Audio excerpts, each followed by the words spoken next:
Hello ladies and gentlemen, and welcome back to Citizen Sleeper. Today we need to finish off helping Ember's step for the Flux storyline, but I've also been informed that I can do the other endings we have without the game ending.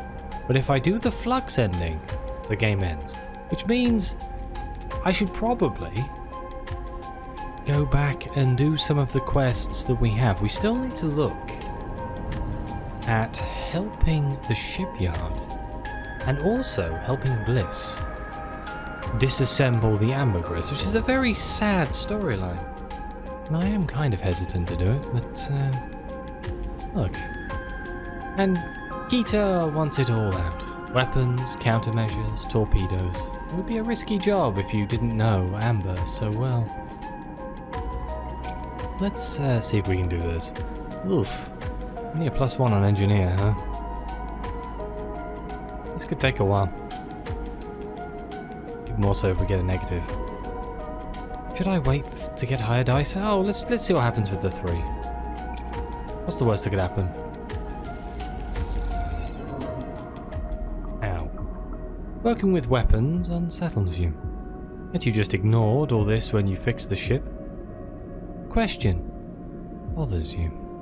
So we did get a neutral or a negative.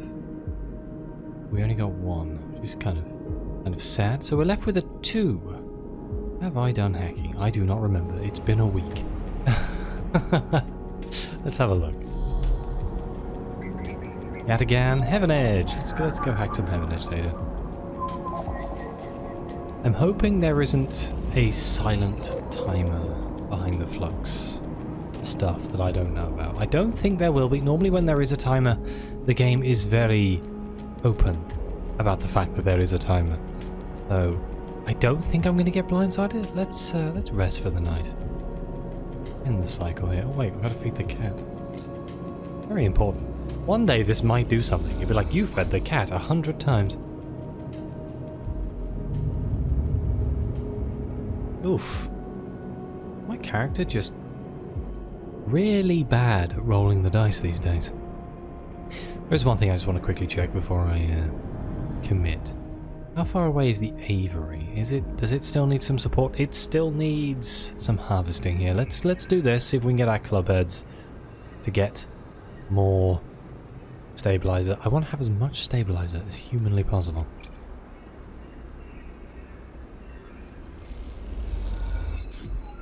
Ah. You carefully pick out the best developed caps from the mulch, especially fascinated by the aroma of the club-like bodies you discover. We do that again? Are we going to be lucky?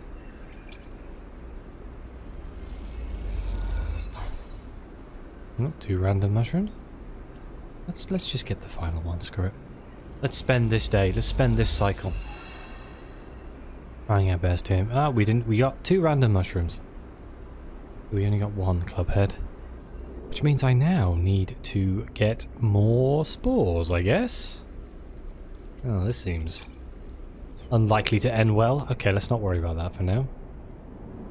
Let's go see Emphis. We are starving, and then we're going to hack a Heaven Edge data again, because money. Who doesn't like money? It's not like I can use the 1 for anything else. Oh, I suppose actually that's not true. I could use the 1 in the bar. I still haven't maxed out the bar. It's the first place we ever went and I still haven't maxed it out. Where are you, Memphis? The Minji Express, there you are. Let's grab some food. Okay, no longer starving. Let's rest again. If there is a hidden timer, I'm pushing it this episode. Oh, wow. Oh my. At least I got a 6, I suppose. But good lord. There's some evil afoot today. Some evil indeed. I'm gonna spend the 6, I think.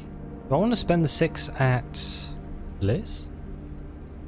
I want to spend it. It seems like a bit of an overkill for on fungus, doesn't it? Let's go spend it on Bliss's story. that's a guaranteed +3 to the storyline, so...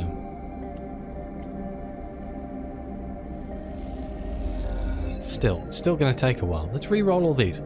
Let's see what happens. Oh, we got a random scrap item. I mean, that barely ever happens. Right, refresh. Cross your fingers. Please don't all be ones again. I mean, there's a 4, I guess. Slightly better. And it means I can do this. Maybe we'll get another 3? Now we got a 2. You move diffused torpedo warheads into the bay. Try not to think about what Ankita used them for. She's a mercenary. How hard is it to imagine what she used her torpedoes for? Why are we struggling so much with this? I don't understand. It's not like we've been a massive pacifist. I suppose we have been a pacifist. We haven't actually hurt anyone. But we understand how things work, right? What am I going to do with a 1 and a 2? I guess I could hack more Heaven Edge data. Yet again. Let's move with this 2. Let's go work in the bar with that 2. I could go work at the spaceport, actually.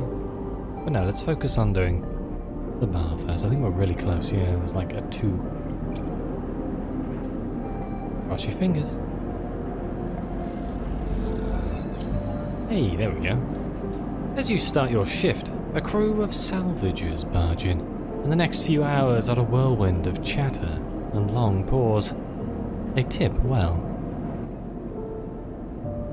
There we go, we can speak to Tala again. We haven't seen Tala for a very long time. The griol slides from the bottle into the lumpy, recycled glass. A pale, grassy yellow under the overlook's warm lights. The spacer nods and takes the drink, bringing it up to their face in both hands like an offering bowl. This is the good stuff. The stuff Tala says is aged in wooden casks, stored in some closed-off part of the old station, among corroded wires and softly looping systems.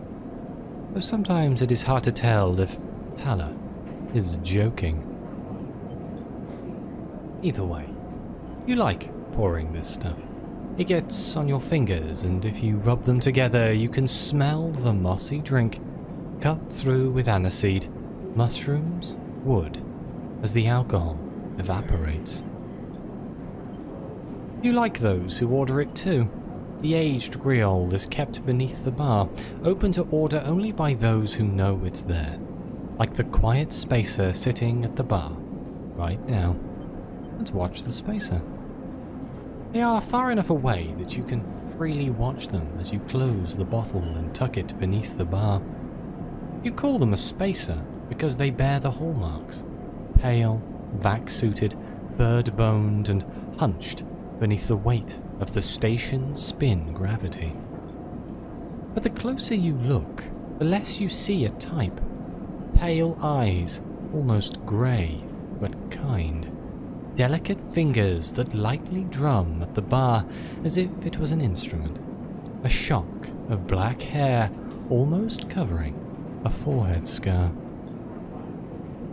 Scars are something you have learned to value. They are what marks out your body from the hundreds, maybe thousands, who knows, of similar models that rolled out of the S&ARP's biolabs. You find yourself rubbing one on your forearm, a rough little split.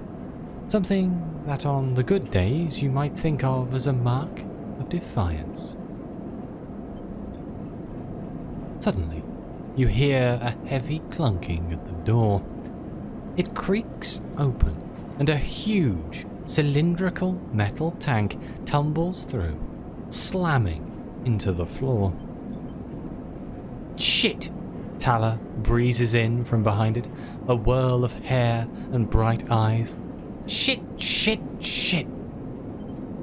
Tala? Sleeper! He ducks behind the bar and comes over. Can you help me with this? You look at the huge metal tank suspiciously. How did you get that up here? Tala puts a hand on her hip. Are you going to help me, or what? You come around the bar and get to one side of the tank. Okay, says Tala. On my count.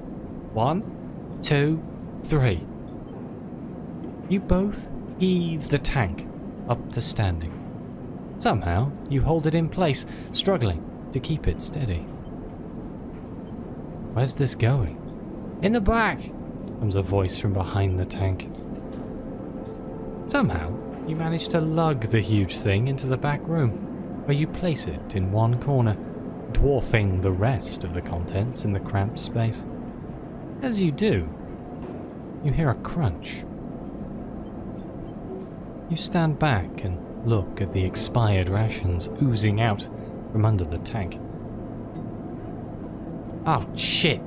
Tala looks at you apologetically. I know you like those. Good riddance.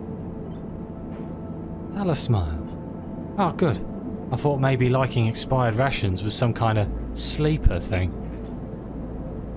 You push the crushed rations to one side. That's the end of that. Tala looks exhausted and rubs her shoulders. Francis, I swear to... Something up? Yes, he sighs. He's supposed to be back from Etienne's up the Greenway by now. Back with our griot. He leans against the tank. It seems like he's got lost again, or joined the Haifa commune. We need that griot. There's 4 other bars near here, and the spacers sure as hell don't come to the Overlook for the ambience. She looks through the open door to check if anyone can hear her. She knocks on the hollow tank. So I'm taking matters into my own hands, she smiles. Welcome, sleeper, to the Overlook Distillery. You look around the dank back room. Yeah, it needs some work.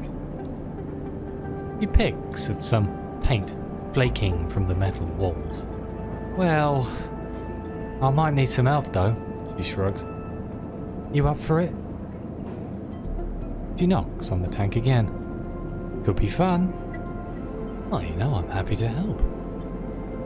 Okay, she grabs you by the shoulders. I'm excited. She turns around and looks at the tank. I reckon we chop this thing in half. One half for fermentation and the other we turn into a still. We'll also need to gather the ingredients. He turns back and looks at you. You look more like a chopper than a gatherer, he smiles. How about you build a still and tub while I work on the rest? Should I tell you about my mushroom farm? I'm a mushroom farmer. Oh wait, sleeper. I have an idea. Tala is grinning now, and it's making you nervous. To make up for the rations, how about we put a kitchen in here too? Will it fit? Yeah, we'll make it work. She turns back to the tank. This is going to be great, she says to herself. You look at the dented tank and the bare room. At least he has vision. Tala nudges you out of the back room and closes the door. As you go back to the bar, you hear the banging and thumping again. The spacer finishes up their drink and nods in your direction as they leave. You can't quite tell if it's a gesture of sympathy or good luck. So much for a quiet shift. Okay, so we got a new drive. Aha, improve the Overlook. Tala wants to build a distillery in the back room of the Overlook, and Tala is someone it is hard to say no to. What do you need me to do? Build the still. Oh good god, that's going to take a while. Let's use engineer. Somehow I've managed to miss all of the engineer checks throughout the entire game, huh? I don't suppose I can upgrade my engineer. I have 2 upgrade points. Engineer. I could get self-repair, that's not all that helpful. But I'll get it anyway. Use scrap components at home to repair condition. Actually, that's quite useful. I take that back. I take it back wholeheartedly. How much do I repair with 1 piece of scrap? Hang on. With some careful engineering, you can patch up your damaged body with scrap components. The result isn't pretty.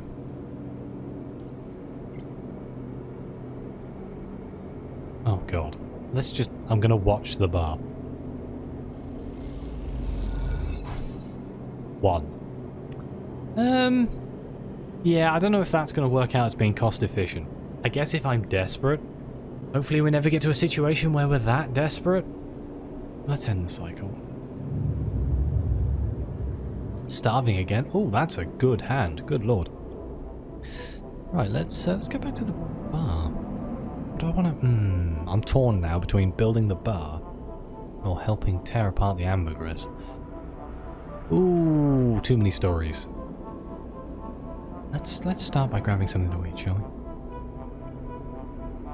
I mean, I'm not going to be able... I might be able to finish the ambergris with this. Possible? Where's Emphys? There he is. I keep losing Emphys. I'm convinced his stall's on wheels. He's wheeling it around the city, and I'm just not finding him. In the ascender car, I'm going to spend the 6 up here, I think. Maybe the 6 and the 5 will be enough. Have a look.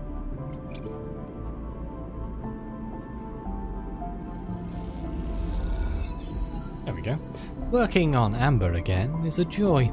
You know every inch of this hull. After all, you fitted half of it. Amber looks better than she ever has before. Bliss has done an incredible job of cleaning up the hull, and despite the exterior changes being limited, she has the impression of being lighter, somehow sleeker than before. Moritz drifts by. He's been loading up the final equipment onto Amber. It turns out Ankita will be taking her weapons, but packed and ready to sell at the first starward belt port she hits. But now that Moritz is done, he seems in a kind of daze, floating back and forth, aimlessly. You okay, Moritz? What's that?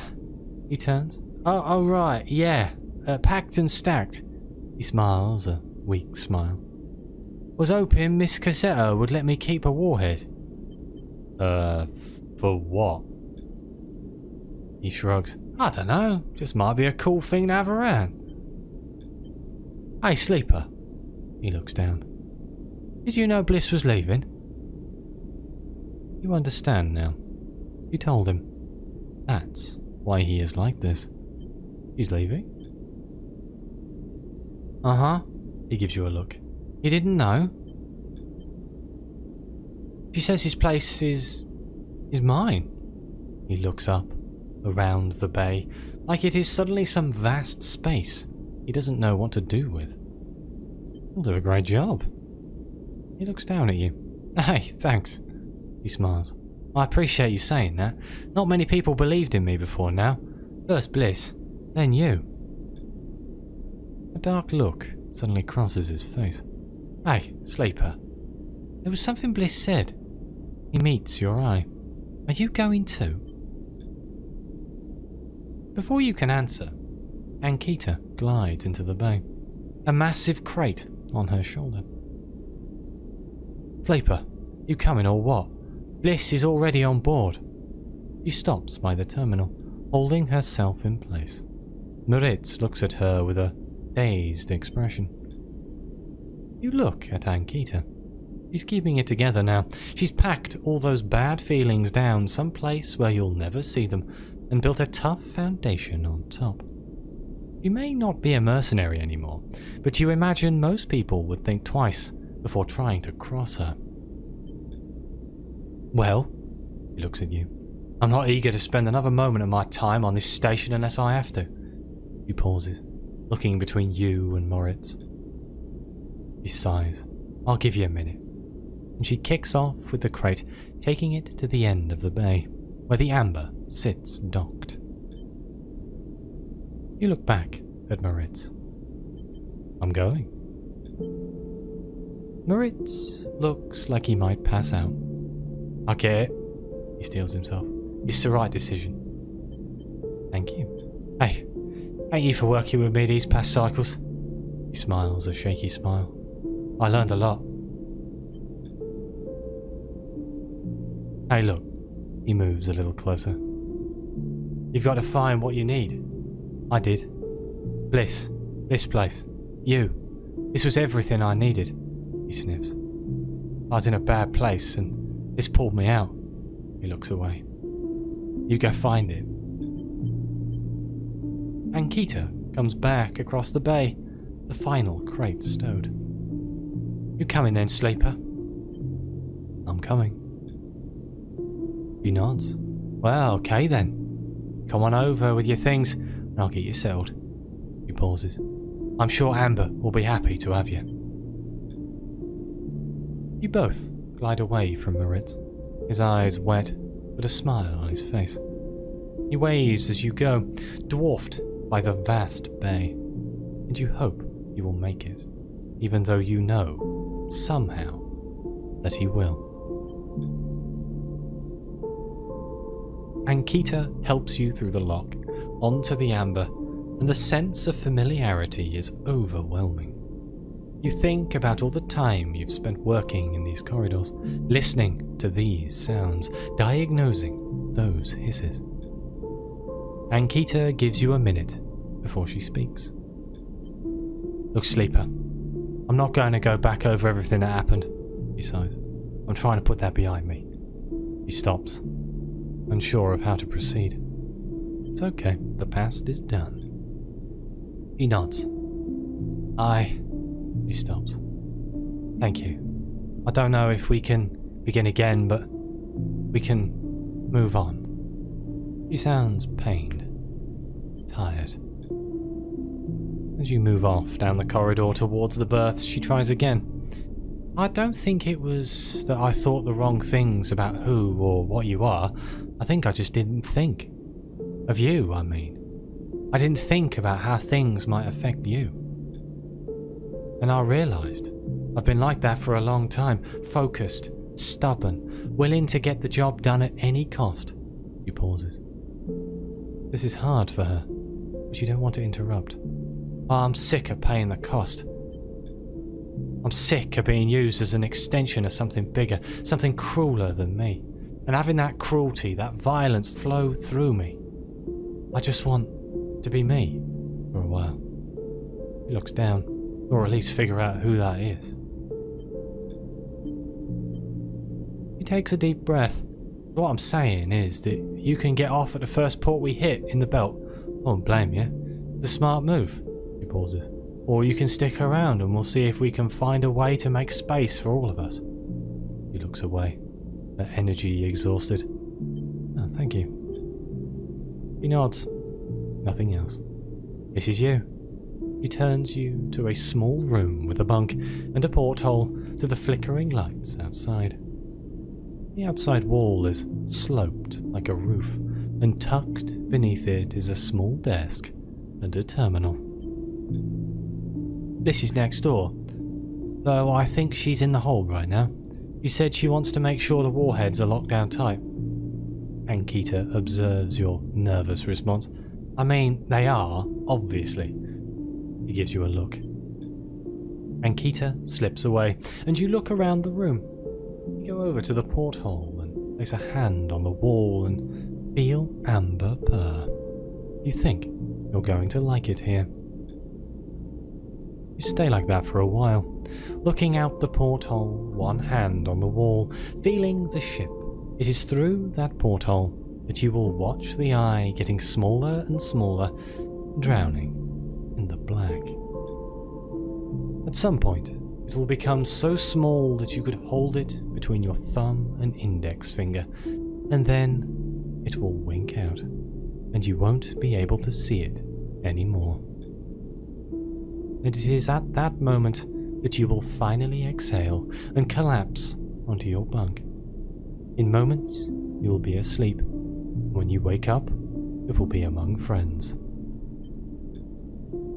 On your way to somewhere new.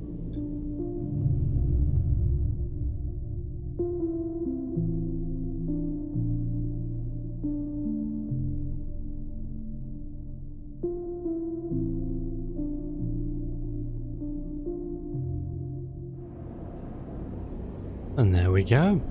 That was the Bliss ending, the Ankita ending. That would be the ending that I canonically think would suit me the best. That's the one that I find to be the most appealing so far. I don't know if there are more endings. Obviously, there's the Flux, but we do still have stuff to do in the bar and the spaceport. But I think this is where I'm going to end this episode, so thank you all very much for being here.